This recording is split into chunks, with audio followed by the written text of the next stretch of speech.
Hey everyone, welcome to another On This Day in Canadian Military History live stream. Back after a very short break, doing one yesterday afternoon, my time, with James Jeffries. That was a great one. And if you missed it, you can check it out after. So today, as I always am with live streams, excited to talk about the topic at hand.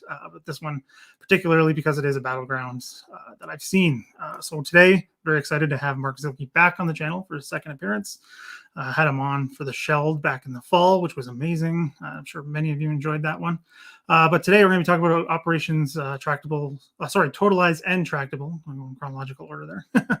Two very important operations that the 1st Canadian Army was part of after Caen was taken in Normandy and all of that, and pushing to end the Battle of Normandy. So again, we'll have Mark on. We'll just get into it because he's got lots of good pictures he sent to me, and we've got the maps thrown in. So we'll just get talking about all the various different elements that go into these two operations.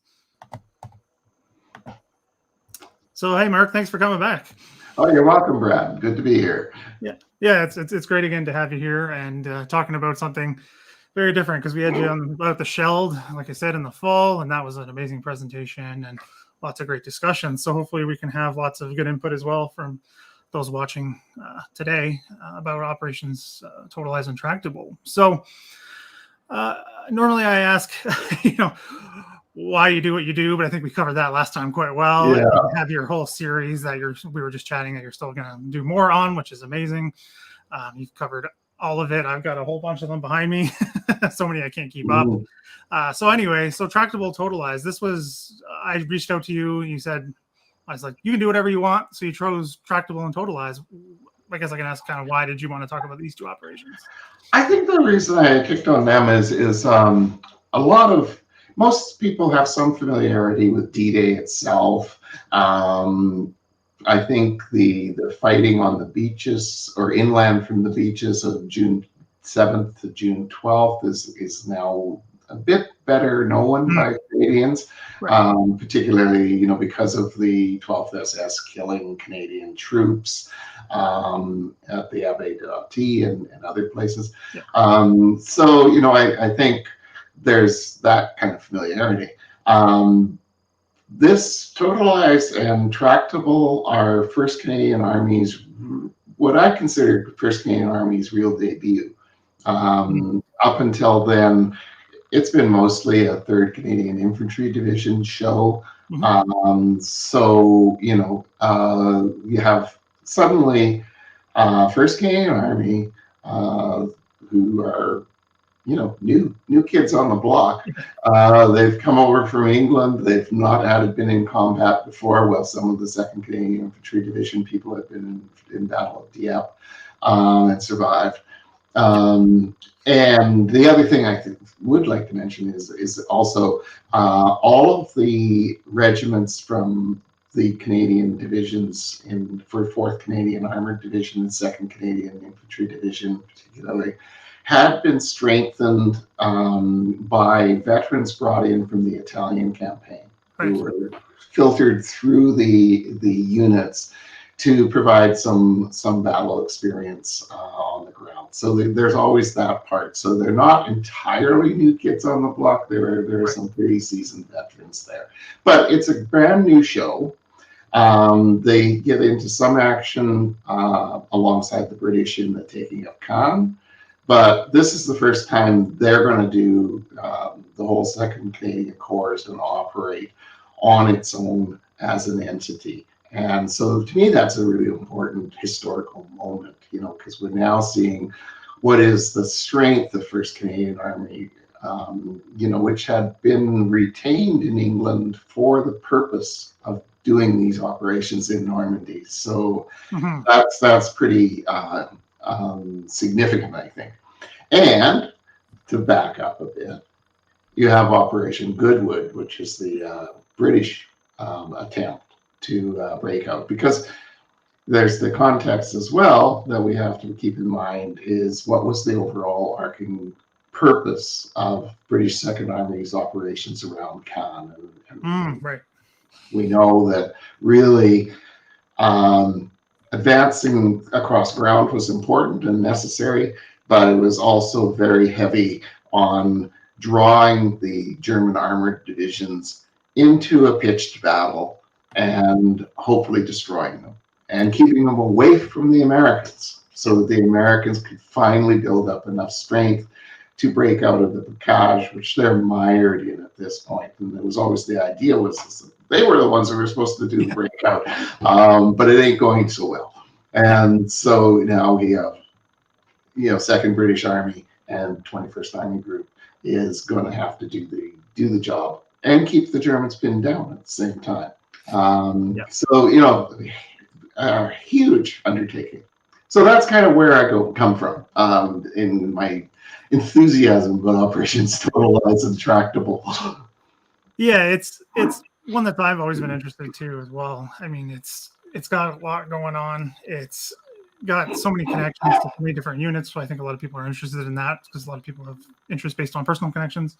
But also, I like, and I think I'm the same vein as you there, talking about the broader picture, because I'm getting more and more interested in that the more I do Normandy, especially this latest month where I've been talking to other people about all kinds of different things and trying to understand all these different moving parts. So particularly with Tractable and Totalize, like things like Operation Cobra, which you're talking about with the breakout for the Americans in the West, is really, really becoming interesting because you can see literally if you look at maps or things like Project 44, it's so amazing just to watch these developments happen, almost like it's almost preordained, which of course it's not, but it's just so interesting how these pieces move together and how this plan finally comes together and then brings an end to the Battle of Normandy. So I'm just going to bring up while we're chatting here, I'll bring up the pictures here, because we were talking about before we jumped on here that the pictures from Totalize Tractable and all of that is amazing. I mean, you picked some really good ones, and yeah, and I was wondering if you could just kind of, as we go through, obviously we'll just keep talking, but in particular here that you had first. Yeah, actually, that one's an interesting photo because it was just a little while ago I realized that that's Carpet Airfield in the background. So they're actually they're on that highway, which still goes there today, where Operation Windsor rolled out. And what I find fascinating always is, if you watch the movies, the convoys are all, there's trucks right up one and behind the other. But these guys are tactically spread out. And this is actually the movement of Canadian troops forward towards the start line. What will be the start lines for Operation Totalize? So they're starting to form up the infantry and everybody. Moving into the process. So the other thing is it gives you a really good sense of the Normandy landscape in the Canadian British theater of operations. If you look at the American movies, it's always bocage and the the little fields that are surrounded by raised thickets of vegetation to demarcate the farm fields. Nothing like that in our area of operation. Canadians particularly never experienced bocage fighting. It's all wide open countryside with these tiny little ridges, but low and steady rising ridges. Very ridge is not a ridge in a Canadian concept. Sorry, just to jump in there.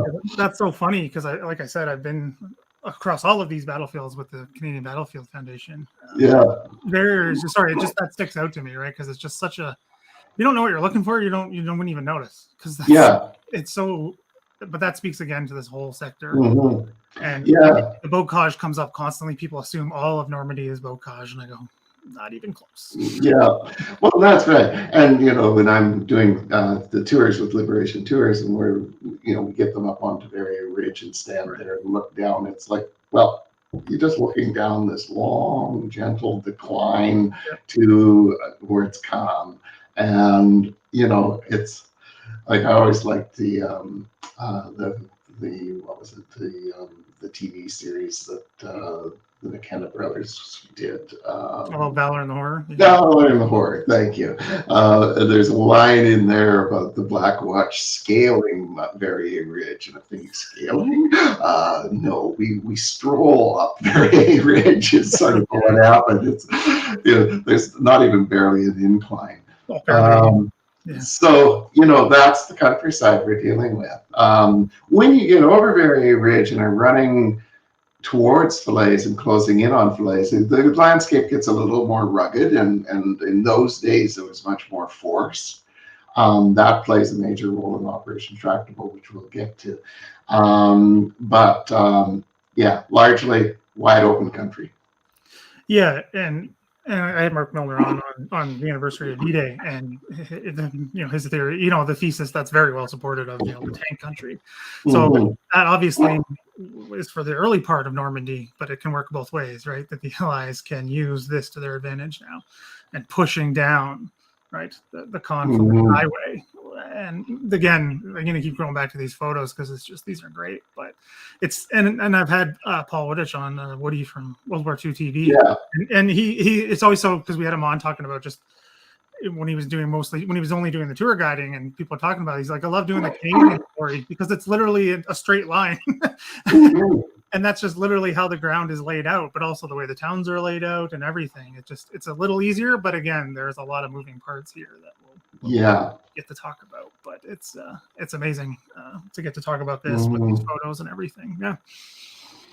Yeah. So I think the main thing that has to be thought about in the way the Canadians got into the move forward is Montgomery first launched Operation Goodwood. Yes. On July 18th, 1944. And that his intention at that time was to achieve what Totalize and Tractable ultimately have to achieve, which was a major breakout from Caen all the way through to Falaise.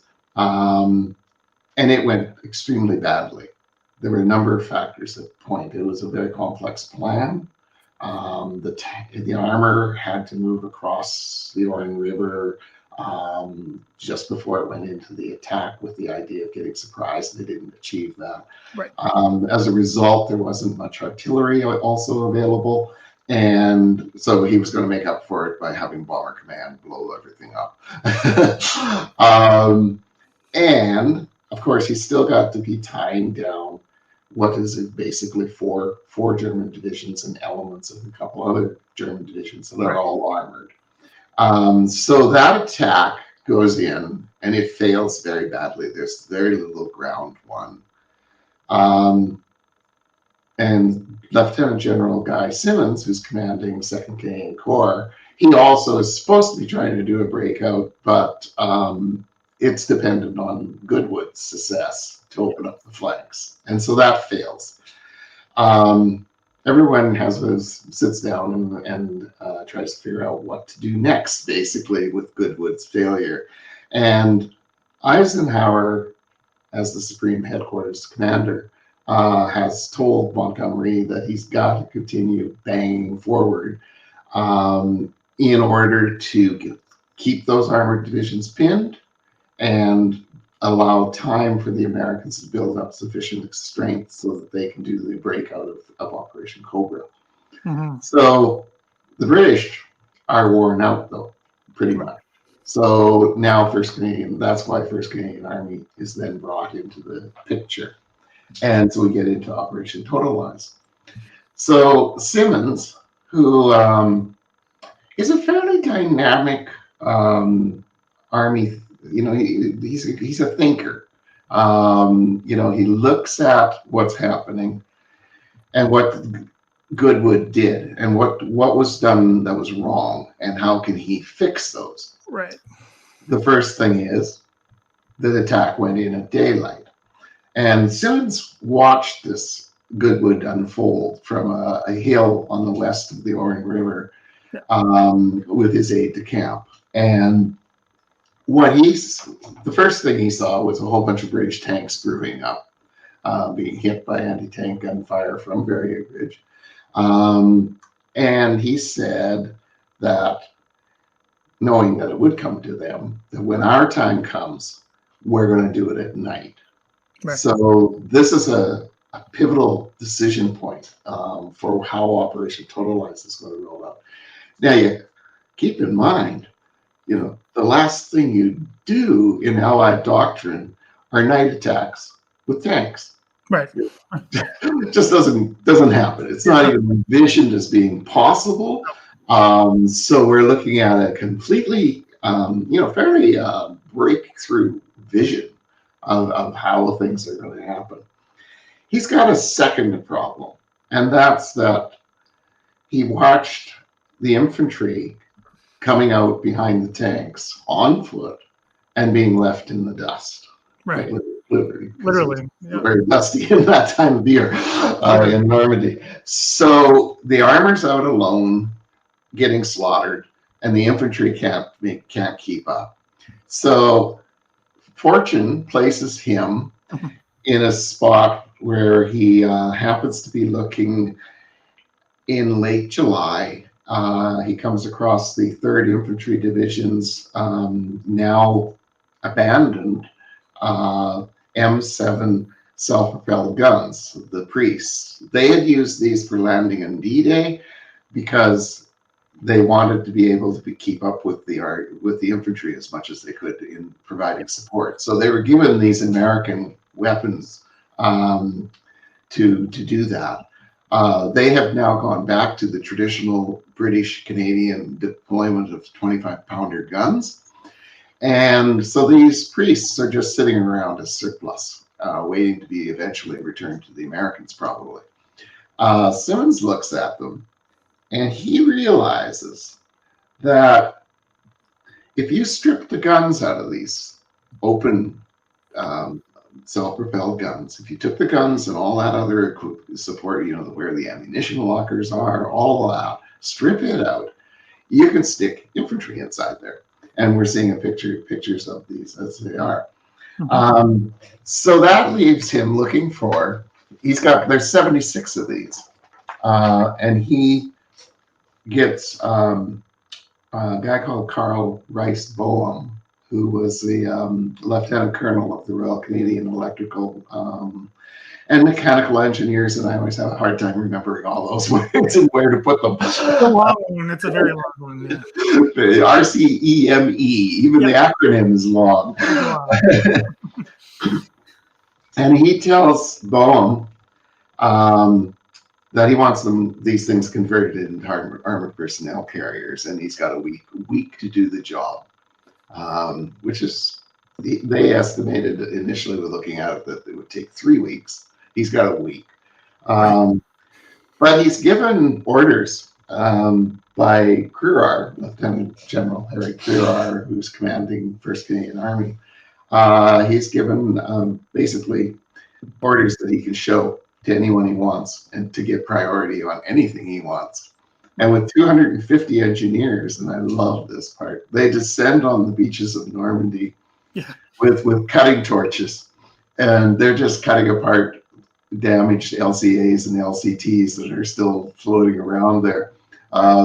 With a lot of British Navy and other units coming up and saying, "What are you guys doing?" And Bob just keeps waving his orders around. I've got priority. I can do anything I want. Just jump in. That's one of my favorites too. Is just the confusion, right? Because the Navy has no idea what's going on. And they just show up and start ripping these things to pieces. They're like, "You're not supposed to do that," and they're like, no, it's great. It's always funny. Yeah. Boehm's interview is actually at the University of Victoria. It was part of the UVic military oral history collection. Wow. Yeah, it's grand. It's a wonderful find. So anyway, within a week, Boehm delivers 76 fully dressed up armored personnel carriers, which they've dubbed kangaroos because they imagined the container being kind of like the pocket of a kangaroo that it puts its babies into.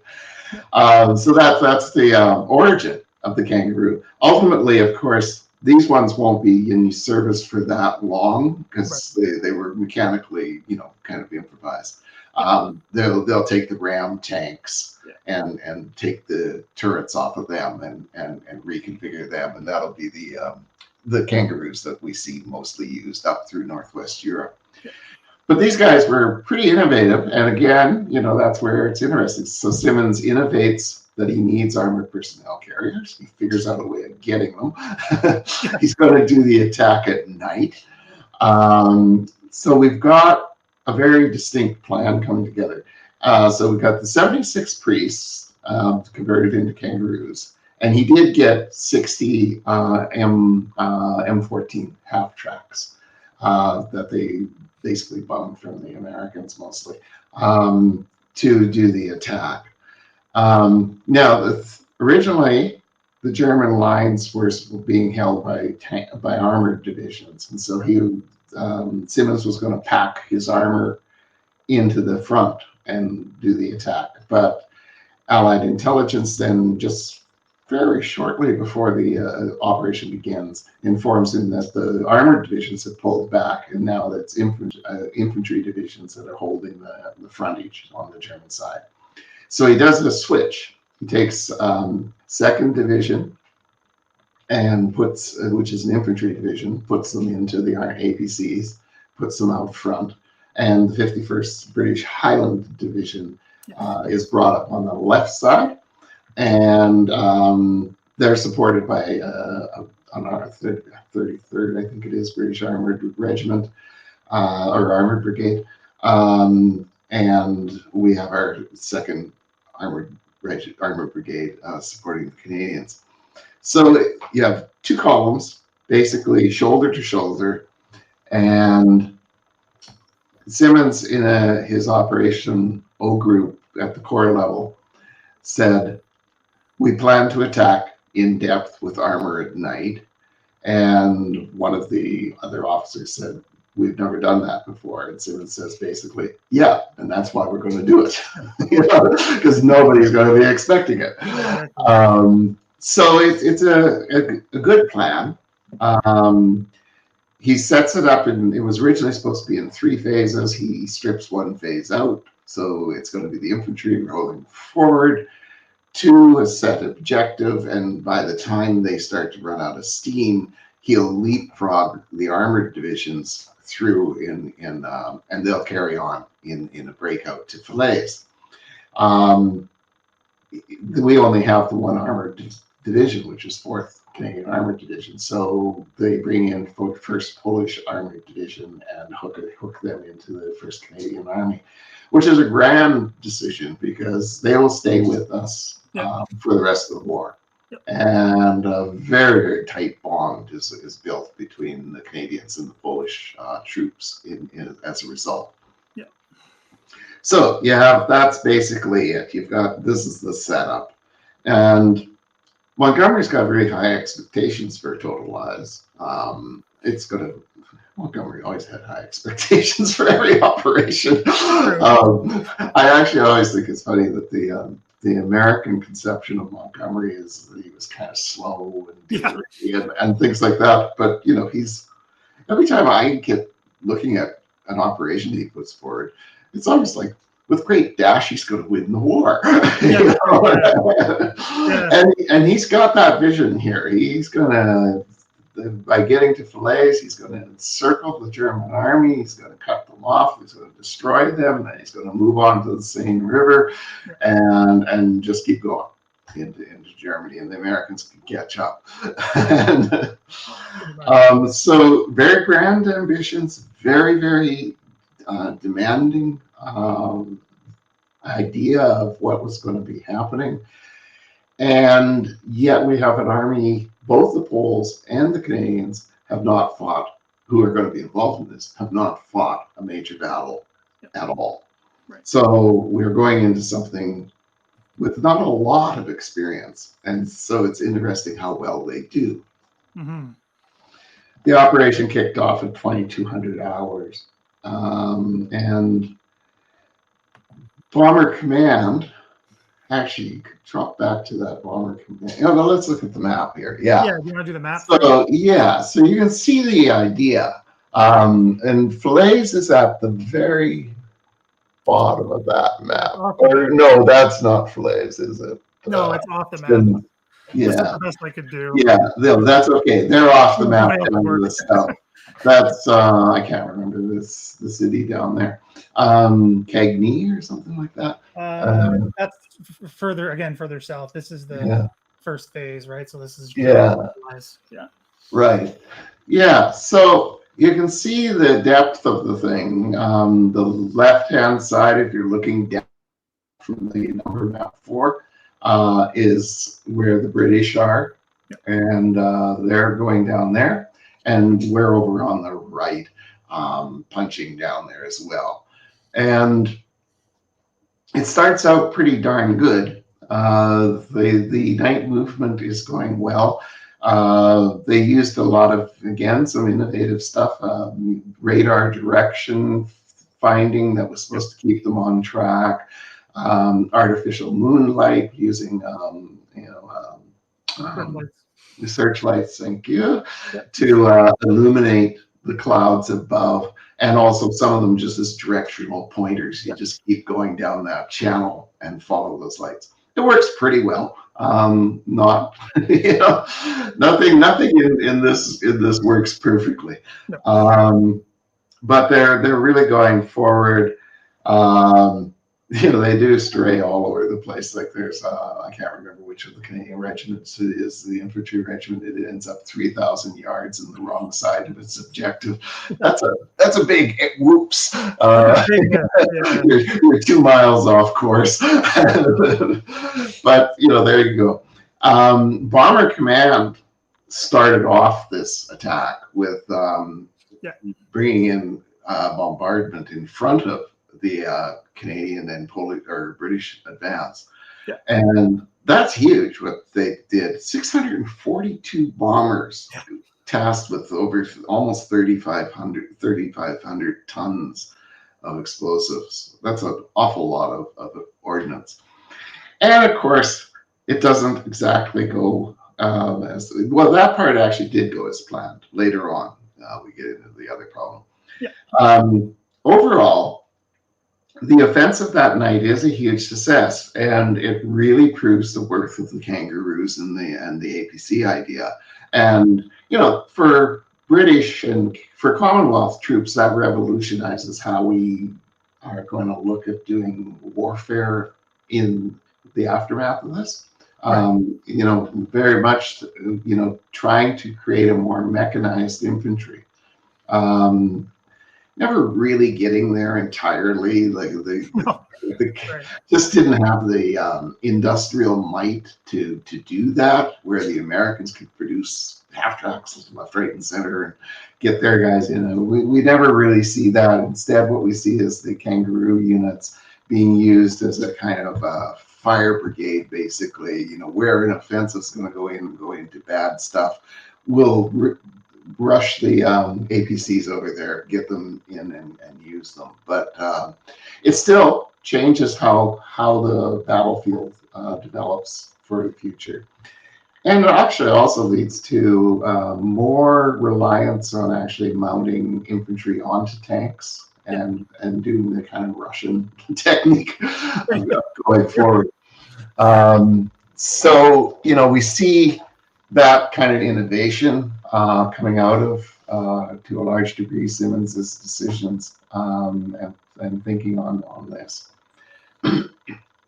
But Totalize runs into some big troubles. On August 8th, the American-U.S. bombers come over, 680 of them. Again, with a huge delivery of explosives going out in front of the Canadian British advance. But 2 of the 12 plane groups veer off course and get behind our lines and drop bombs right on 3rd Infantry Division and the elements of the 1st Polish Armored Division. 65 men killed, 250 wounded, incredible amount of lost equipment and ammunition, all destroyed. When we look at the friendly fire incidences that occurred in Afghanistan, this just dwarfs that kind of thing. And there's actually a photo you have in your photo kit of the fires and stuff behind the bomb. There we are. So this is the aftermath, where this is 3rd Infantry Division, I believe, not the Poles. I'm pretty sure it was the Infantry Division. And you can see there the fires are just burning. There's vehicles scattered all over. It pretty well knocked 3rd Division off kilter for a good number of days as a result of the destruction. And Major General Rod Keller, thank you. Rod Keller is badly wounded, and that's the end of his military career. His career was probably coming to an end pretty soon anyway because of his drinking problem.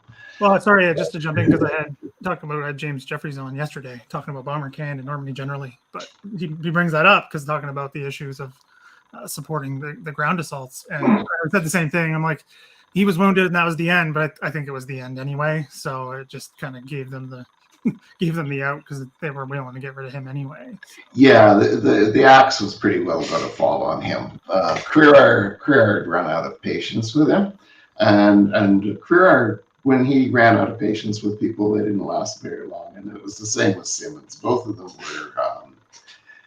were. Simmons actually was quite cold-blooded. Like for example, he'll ultimately get rid of Major General George Kitching as 4th Armored Division's demand, and yet Kitching was one of Simmons's best friends. Yep. And when Simmons feels he's not performing, he's gone.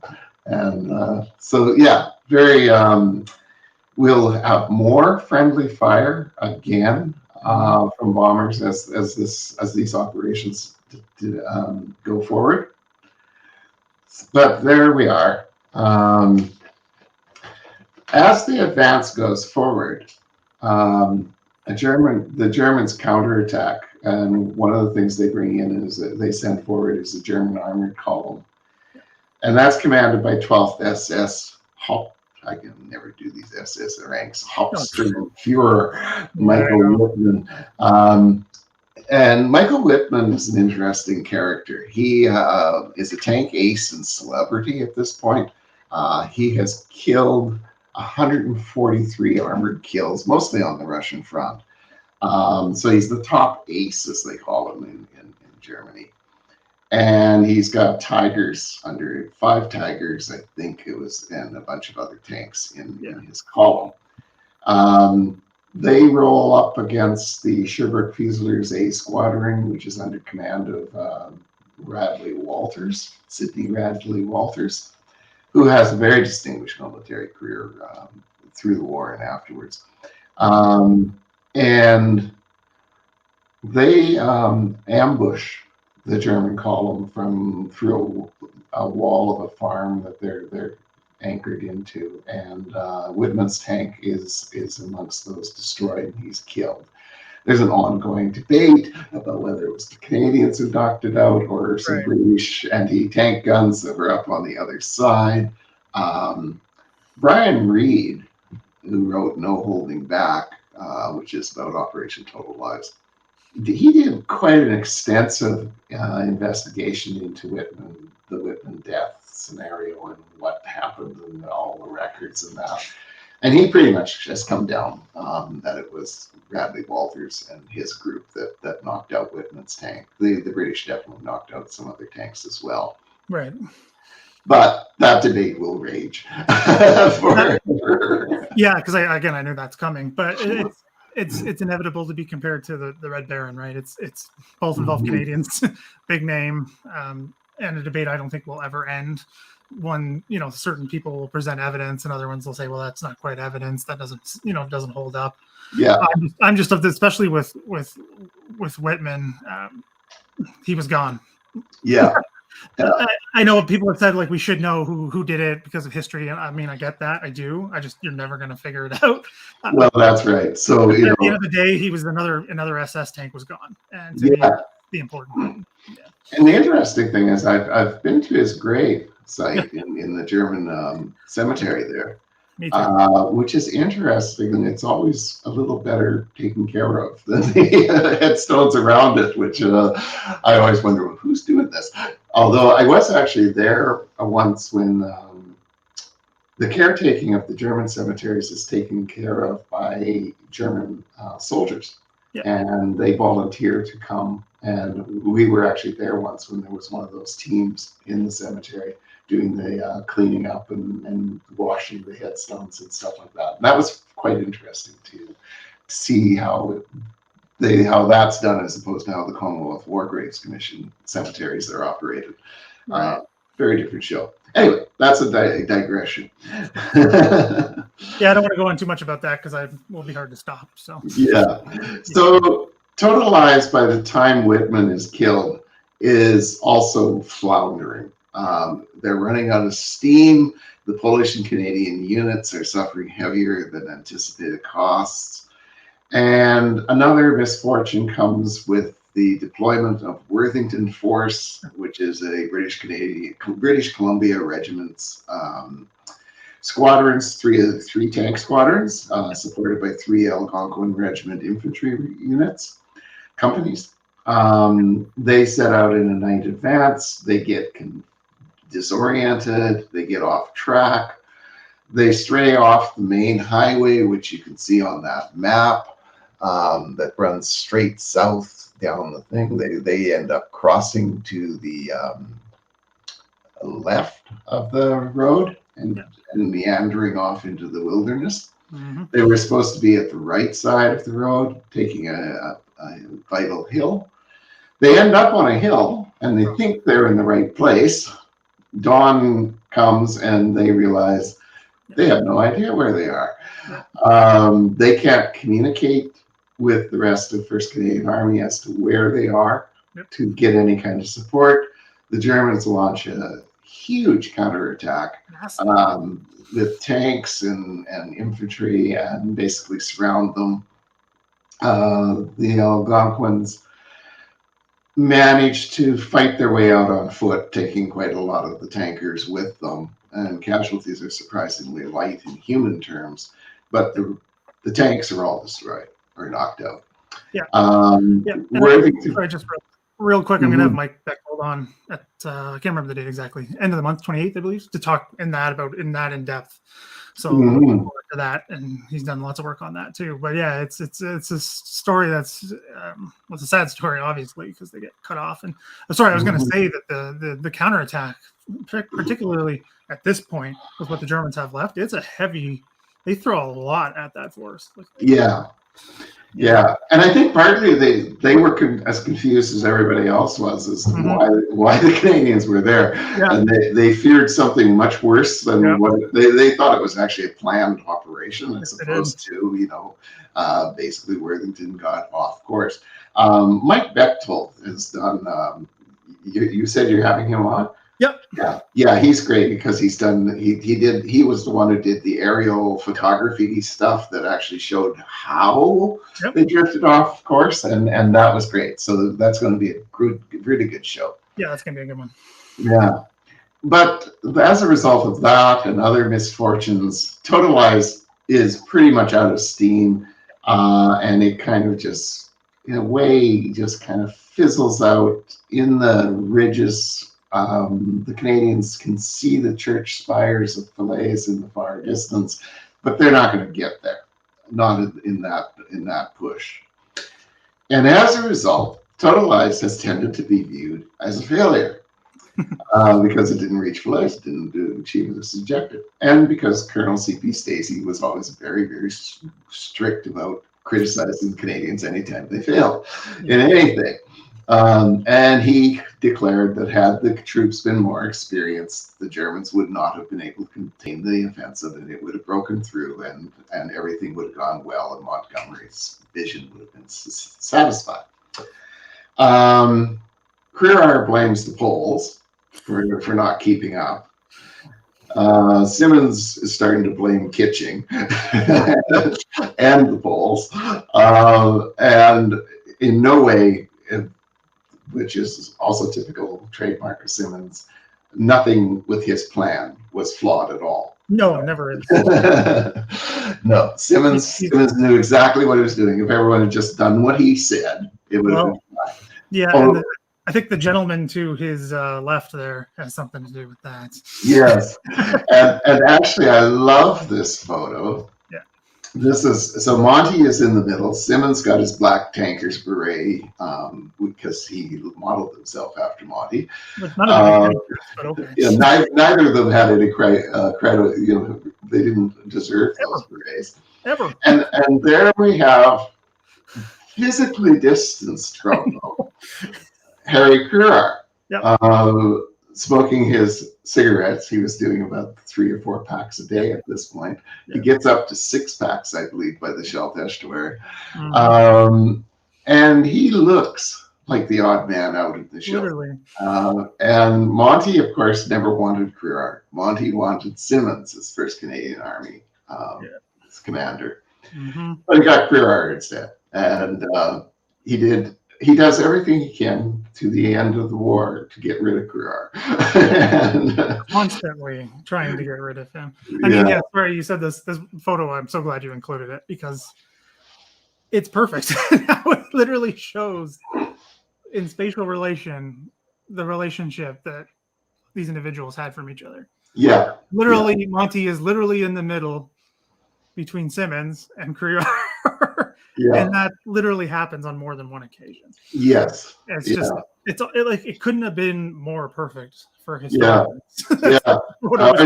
always wonder if the photographer if it was just random or did he actually have an idea. Yeah, it's hilarious in that sense. Yeah. And so then we go back and let's look at really what you have to realize that what was lost in the blame game was completely what Totalize achieved. There was an advance of 9 miles in just 4 days. That was unprecedented for the Allies in Normandy. Nothing like that had even come close to happening. Goodwood had failed. The Americans had been bogged down in the Bocage. The British had tried to break out on the right flank of the Canadians, and that operation fails. That operation is part of Operation Windsor on the Carpiquet, and that one fails. Even taking Caen takes days to get into Caen. There's been nothing even similar to what Totalize has achieved, and I think that needs to be remembered. That the Canadians go in there; they've never been in combat before. They're up against extremely well-trained troops. Well, the infantry divisions not so much, but the armored divisions that are behind those infantry divisions are very good. And we didn't have anywhere near the old classic 3-to-1 strength that an offensive force should have. We don't have that percentile. Right.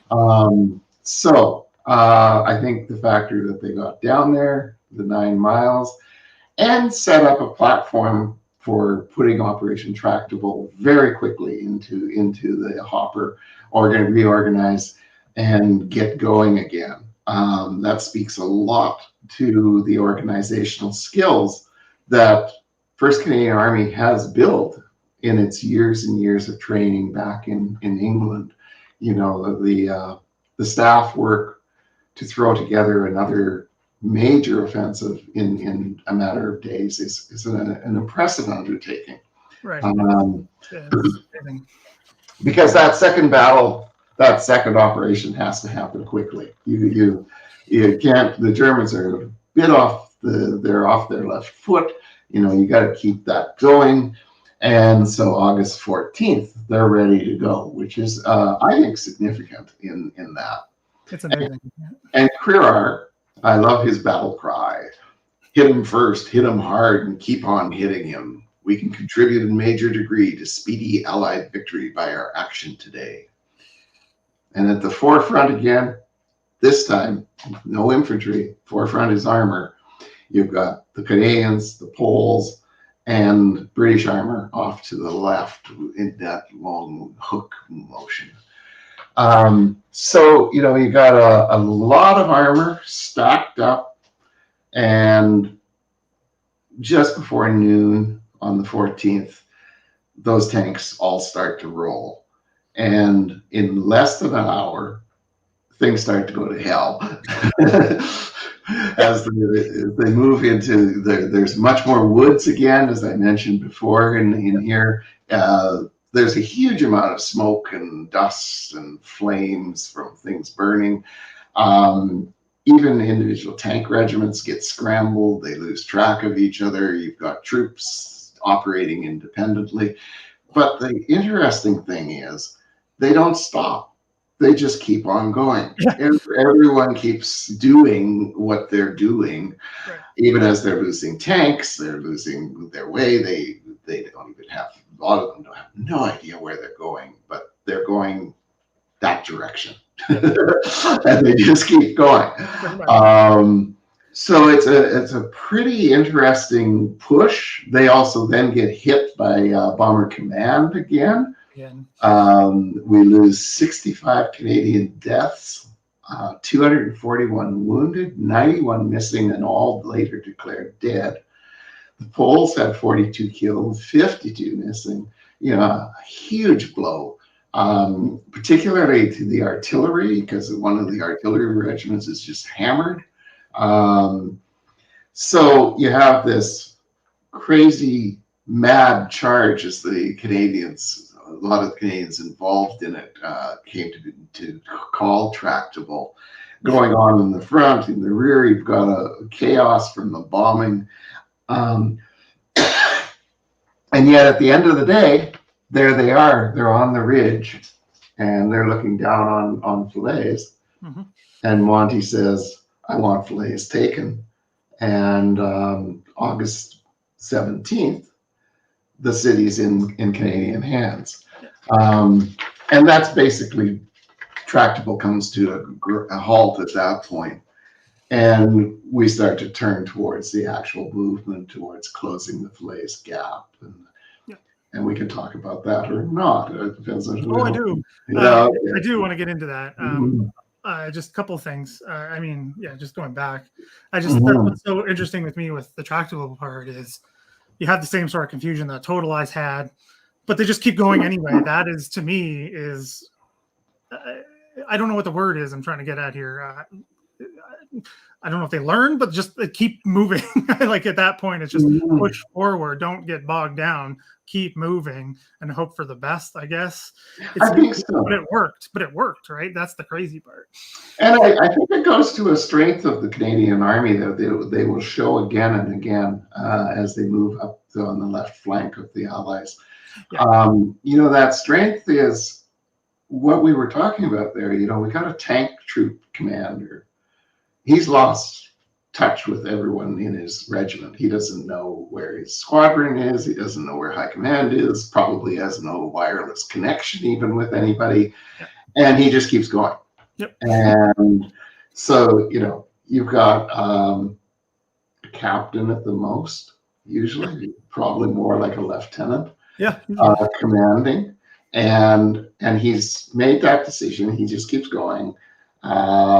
They're going to do what they need to do. If his tank gets taken over and out, the sergeant will take over and keep going. You see this again and again with the Canadians, that there was this ability, as command got whittled down, the guys below, who normally would not be given these kind of responsibilities, take over the responsibility and do it. And that speaks to the level of training that they had. And it speaks to an independence of mindset that you don't just sit down and brew a cup of tea and wait for your commander to show up or something like that, which is an unfair slight on the British, but anyway. I can't resist. I don't blame you. I mean, it's just, to me, that's probably one of the things that draws me to things like Tractable, especially. I mean, in the part we're going to get to in a second here, the aftermath, if you want to call it that, is that drive, that push forward, that, well, Norman puts it well here, sheer bloody mindedness. That'll work. Or Pat, lots of caution. Yes, that too. I mean, it's so many things coming together, like you said, the training, but also the change in doctrine, right? Of next man up, almost, right? It's kind of almost like a sports analogy, but it's just kind of what it is. Oh, and it's Pat's causing trouble. It's not that.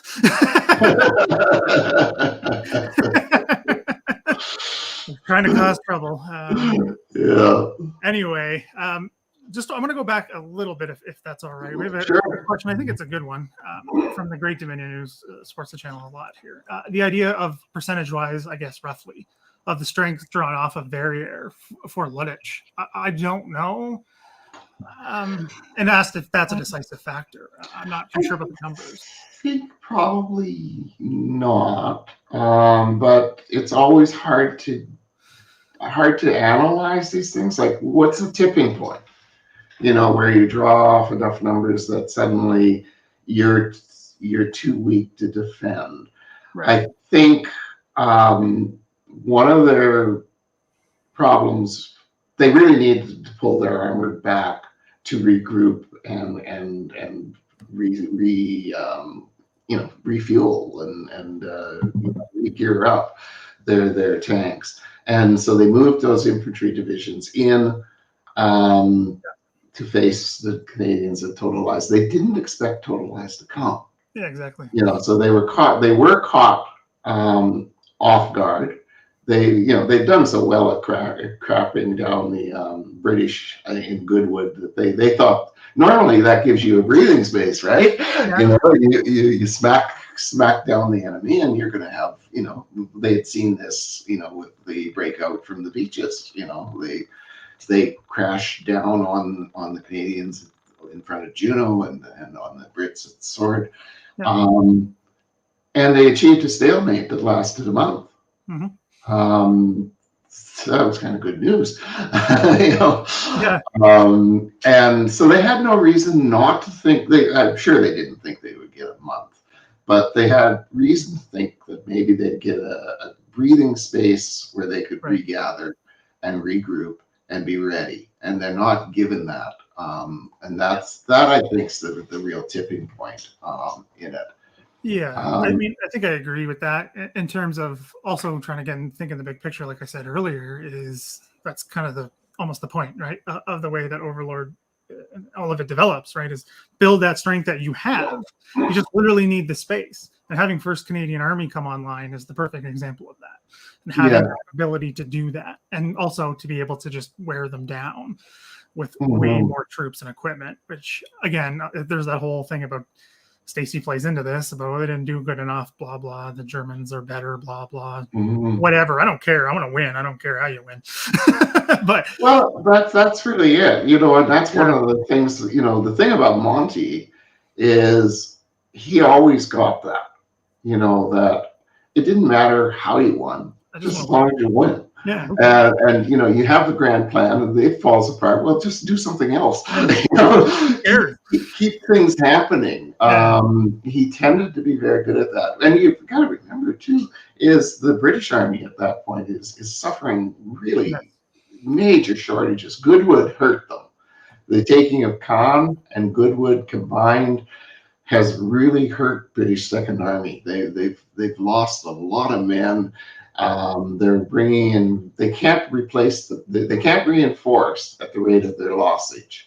And right, exactly. And that whole wastage theory is another whole story. Over there. Yeah, we definitely don't have time for that right now.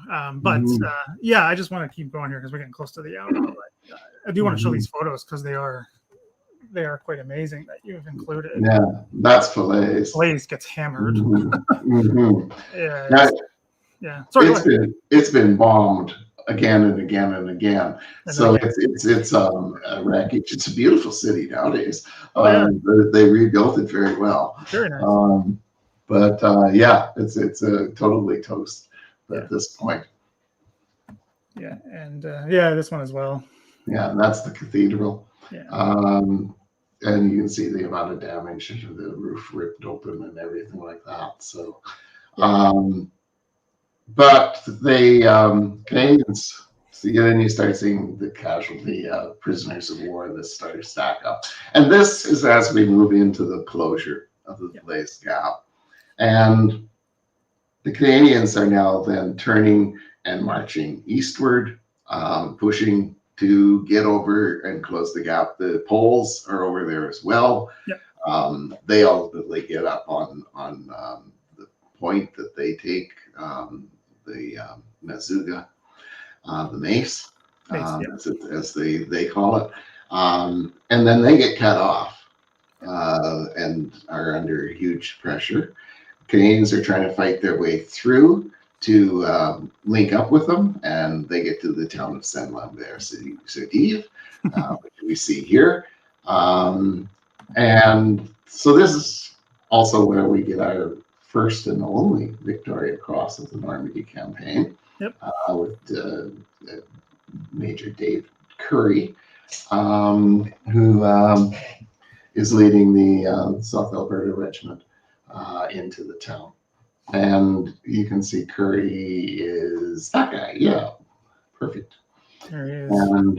And this is a remarkable moment. It's the only footage that we know of actually seeing the action. Yep. Where a Commonwealth soldier would then receive a Victoria Cross for what was going on there. Yep. And it's random. It's just a movie, Canadian film photography unit just stumbled in.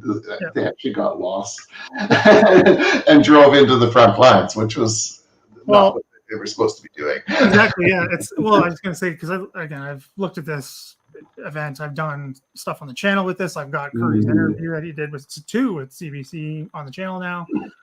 And this whole story, like I say this all the time, Saint-Lambert-sur-Dive it's insane. The movie Fury should have been this. You want to make this. This is far crazier than that movie, and it's real. But again, going back to you talking about the documentation. We have the photo, right? But we also have the film footage, right? It's literally in the photo, which is amazing that we even have this. And speaking of stumbling into the wrong area, that's what happened with these three gentlemen right here. Yeah. The footage literally of them driving into the lines, and they have no idea where they are, that the Canadians are there. Yeah. They are surprised to be taken prisoner. Yeah, and it's a pivotal battle. The fight within that town is very, very close quarters, very much in the balance all the time. The Germans are almost winning and then they lose. And meanwhile, the Germans, of course, they don't want Saint-Lambert-sur-Dive. They just want to get out of Dodge, because everyone knows that it's all falling apart now. They just have to get out of Normandy, and that's what they're trying to do. And they've got to get between the Canadians, and they've got to get between them and the Poles and get out of here. And we're trying to close things off. And there's where the trouble starts to happen is 4th Canadian Armored Division is just running out of steam again. They don't have the strength to break through to the Poles rapidly or quickly. And there's no infantry divisions. The 2nd Division, 3rd Division, neither of them are strong enough to come in and take over the job either. And this is where we have a problem. He's got a whole 3 divisions, I believe, that are working as basically running along behind the Germans, pushing them, like some kind of African safari hunting program or something. And if he had pulled one of those divisions and thrown them into under Canadian command, we don't know what would have then happened. That request was made by Crerar. But Monty, again, this is his animosity to Crerar. He is not going to put a British division, another one, under his command. And I think that's a mistake. There's a chance, it's hard to know, because it's always this, the armchair rear historian kind of thing. Yeah, I kind of don't like doing this that much. But had there been that extra resources, would they have been able to break through to the Poles faster and close the gap and trapped more of the German troops? We'll never know. We'll just never know. But a lot, we still knock out a vast amount of the German army. When they get out of the Falaise gap, they don't have an option other than to run. They keep trying to. They try to stand on the Seine, and they can't. They keep going, and they keep going, and they keep going, and ultimately that takes us all the way to the Battle of the Scheldt Estuary. You've already talked about it at length. Well, just a few things there. I think, yeah, you make an excellent point. There's no photos. I don't think you included of any of the destruction in the No, game, I didn't. or That's POW right. pictures, which I do enjoy looking at. But Yeah. sorry, I was gonna say, yeah, there's no, you can find those easily. The stuff of Falaise. I mean, it's just absolutely brutal. I mean, the stories of the aftermath are just shocking. How much the destruction. And at one point, I did want to make, and then I have a question for you, if that's all right. Yeah.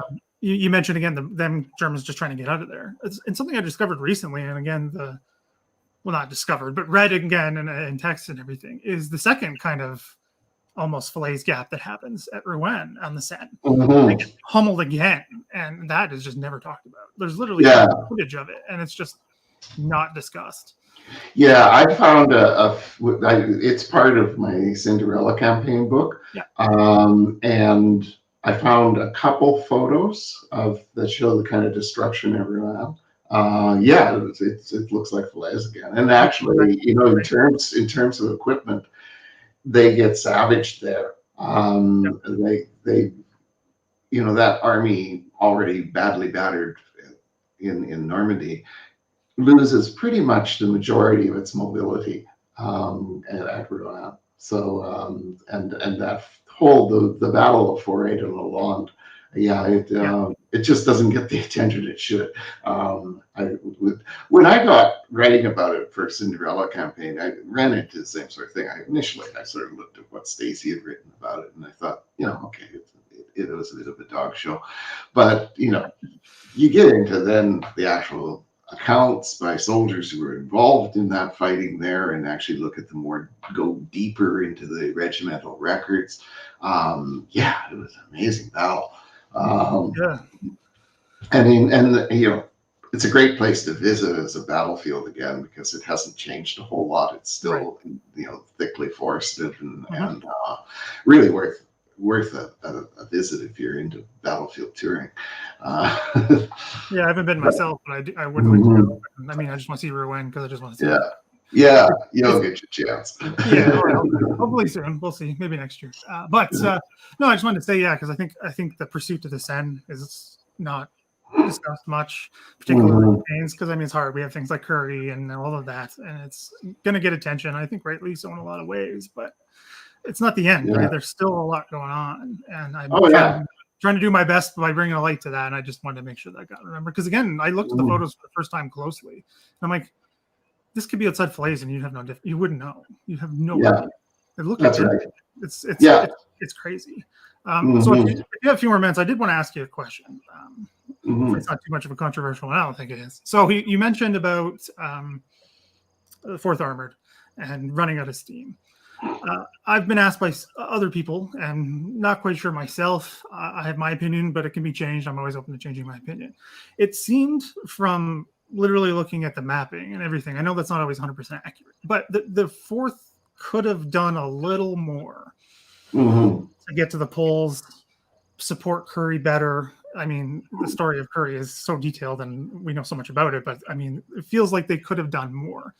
Do you think that that's a fair assessment, or is that off the mark? Like, were they really like out of steam, or were they trying to hold for going to the Seine? I think there was a bit of a command breakdown that occurs. I don't find Kitching at the same level of fault that Simmons does. But Kitching was not a hard charger. You know, he certainly didn't, you know, he's not even close to a Patton.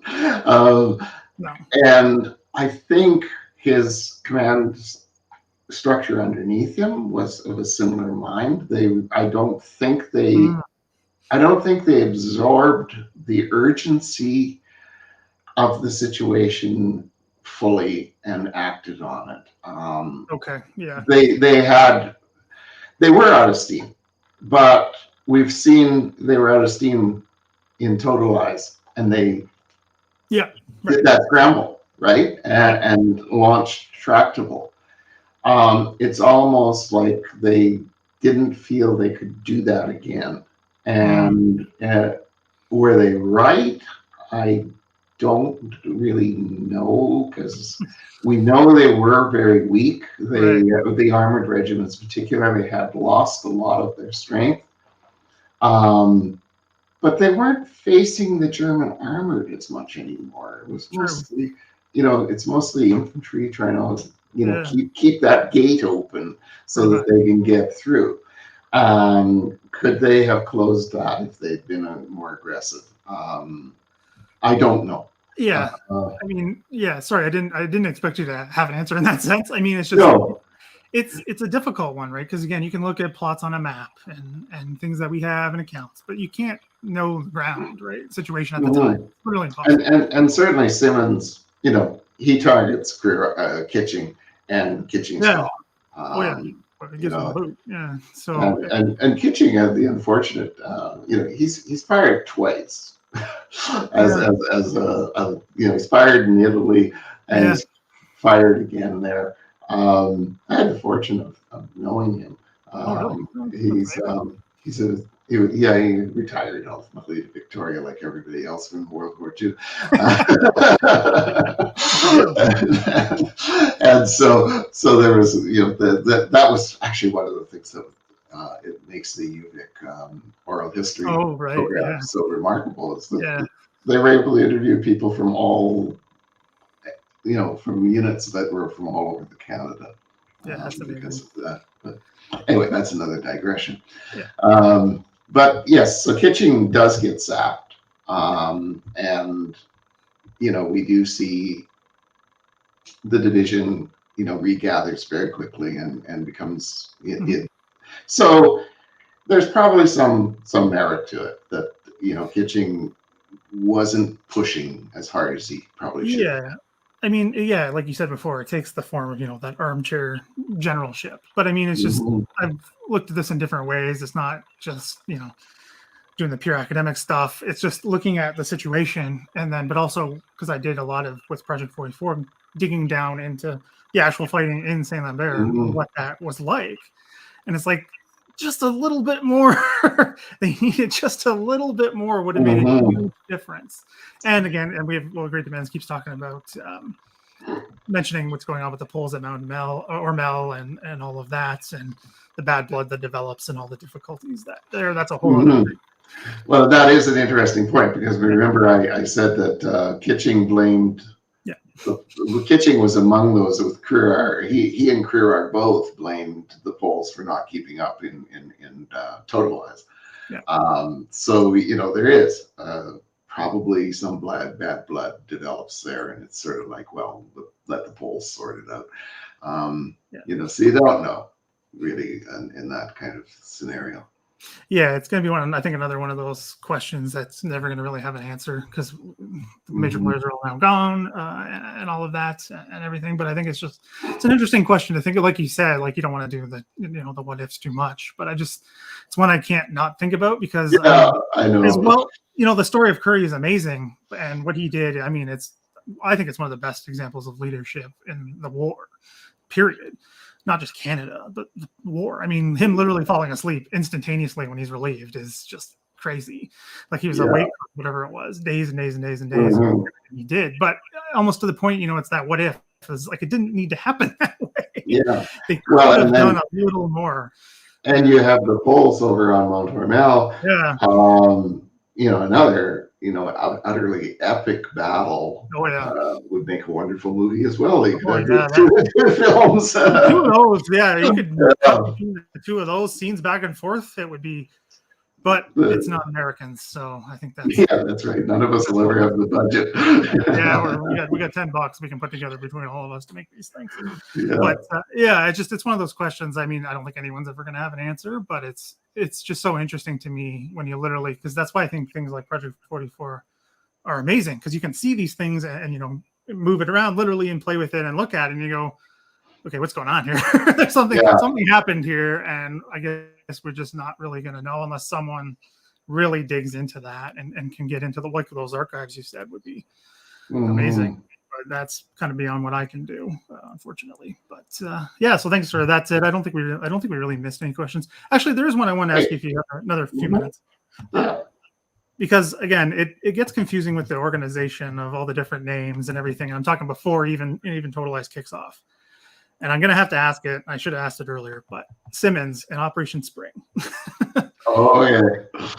Norma asked about that and kind of how it fits in, but I wanted to more ask about it from Simmons' perspective. I mean, you talk about the innovation and everything, but doing it at night and bringing in APCs and all of that. Does Spring factor in sense of I screwed up, I can't let that happen again? Simmons never admits that he screwed up with Spring. His report on Operation Spring blames everyone from brigade down to regimental command, battalion command, and not himself and his plan.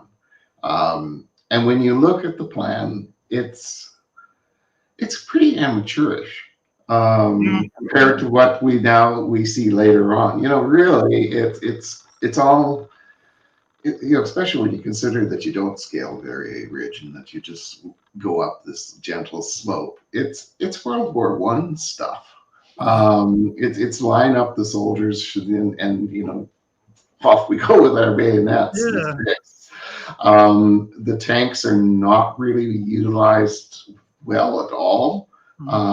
There's very little. The coordination in getting ready for Operation Spring gets all confused. The tanks are lost, and regiments don't know where each other's are, where they're going. So Simmons, when it's over, really does. He turns around and just blames everyone else, and takes no responsibility for it at all. For having been a failure. And yet, when you look at the plan, it's hugely flawed. And it's just, and I don't even blame the brigadiers for, there's a lot of attempt to, the Black Watch particularly, they blame McGill. And the bad blood on that is another thing entirely. I don't blame McGill. He was given the marching orders. He didn't have, Charles Folks was the divisional commander. Folks was an unremarkable leader. One way to put it. He doesn't do well with 2nd Division. He goes down and takes command of 1st Canadian Corps in Italy, and he doesn't do well as a corps commander.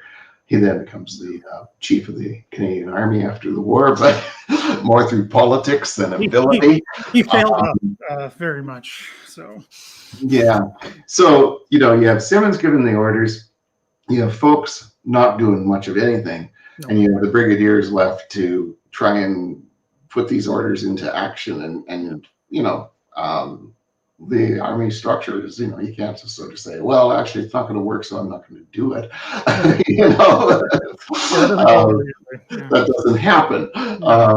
So they all do it, and it doesn't go well. If it wasn't for the Fusilier Montreal and the Royal Hamilton Light Infantry, who do win some lodgements up there, it would have been a far bigger fiasco than it was. At least they won these small lodgements. That gives something to build the rest of the very rich campaign around. So that's it, yeah, I mean, it's what can you take from that, right? It is, like you said, it's a fiasco, and it could have been much worse. It's just it's inevitable to ask, because Simmons and the Black Watch and their notoriety, I guess is one word to put it, and everything like you just mentioned coming together. I had to ask, because again, it's a progression, right? It's literally these things are like, well, that went bad, but we still got to keep moving forward. But again, I think the introduction of the armor and getting that better coordinated is a huge part of this. And I imagine, this is speculation again, that it does influence how Simmons starts to think about armor. Well, it's got that he realizes the armor is a game changer if it's used correctly, and he uses it correctly in Totalize and Tractable. So he learned something, but as usual, learning at the cost of a whole bunch of people's lives is not necessarily the best way to go forward. No, it's really not. And also being like, I didn't make a mistake. This was always the plan.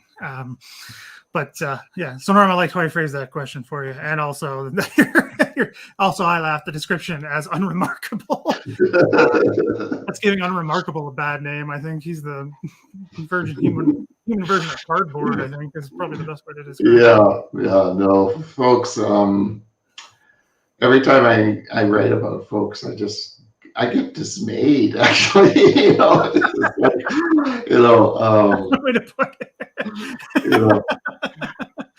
That's fair. I mean, it's and like interesting character, I guess. Chris Vokes, who commanded 1st Infantry Division, always thought that folks got 1st Canadian Corps Command because they misspelled it. It should have been Vokes, not folks. Hey,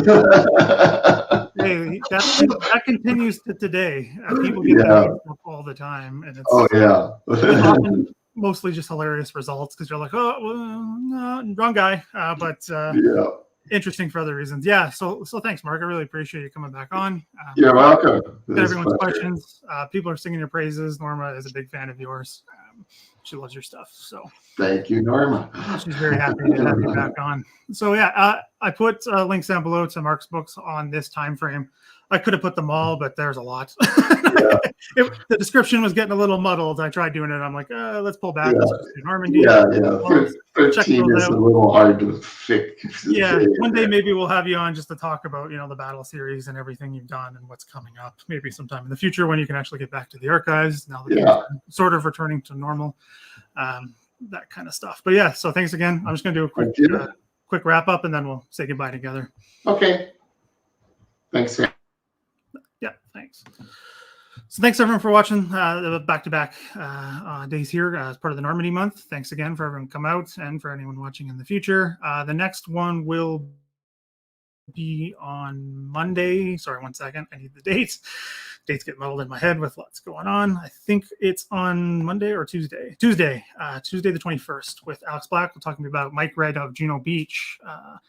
7 p.m. Eastern time, so evening time on the East Coast of North America. Sorry, Europeans, it's a bit late for you, but that's what we had to do to schedule it. So thanks again, everyone, for watching. Stay tuned for that. Again, if you're new to the channel, or if you're not, just still like the video, it helps an immense amount, as does it leaving comments and subscribing. Thank you very much for those that have. Let's keep those numbers moving because it really helps me. Also, if you're not already, check out the Patreon link. There's lots new stuff coming. I hope to get that really rolling with some good stuff coming up. Now that I'm taking a trip back to my hometown area in the next week, I hope to have a lot of good stuff loaded up in the Patreon especially. But check that out. It's a big help to keep this running. I need it to keep this stuff going. It's just a lot to do and not easy to do without the financial help. So I need to get that moving to keep kind of OTD going in the future, and I won't be able to do it without it. So please do check that out. It's linked down below as well. Okay. So thanks again, Mark. Really appreciate it. Thank you. Always a great time talking to you about Canadian military history. So great. Everyone have a good rest of your day. You too. See you next time, everybody.